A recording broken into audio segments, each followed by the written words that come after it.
পাহাড় পাবইজান ঈদগাহ মাঠে ঈদের জামাত সম্পন্ন। মুক্তাগাছা, ময়মনসিংহ।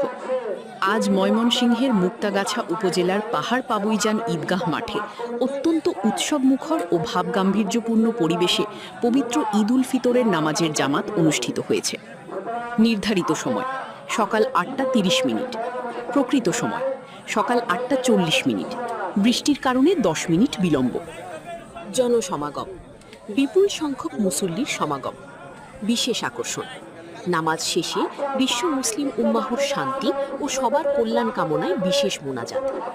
বৃষ্টির বাধা উপেক্ষা করে মুসল্লিদের ঢল। সকাল থেকেই আকাশ মেঘাচ্ছন্ন থাকায় এবং গুড়ি গুড়ি বৃষ্টির কারণে নির্ধারিত সময় সকাল 8:30টার পরিবর্তে 8টা 40 মিনিটে নামাজ শুরু হয়।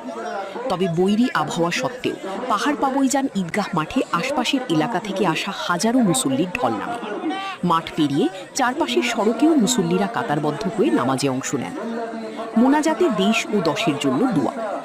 নামাজ শেষে সম্মানিত খতিব সাহেব সমগ্র দেশ, জাতি এবং মুসলিম উম্মাহর সুখ, শান্তি, সমৃদ্ধি ও দীর্ঘায়ু কামনা করে বিশেষ মোনাজাত পরিচালনা করেন।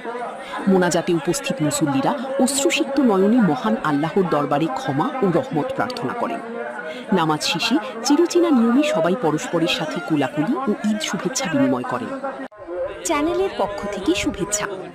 আমাদের চ্যানেলের পক্ষ থেকে পাহাড় পাবইজান সহ দেশ বিদেশের সকল দর্শক, শুভানুধ্যায়ী ও শুভাকাঙ্ক্ষীকে জানাই পবিত্র ঈদের আন্তরিক শুভেচ্ছা ও ভালোবাসা। ঈদ মুবারক। নিত্য নতুন গ্রামের নিউজ পেতে ফেসবুক হলে ফলো করেন, ইউটিউব হলে সাবস্ক্রাইব করুন। ধন্যবাদ।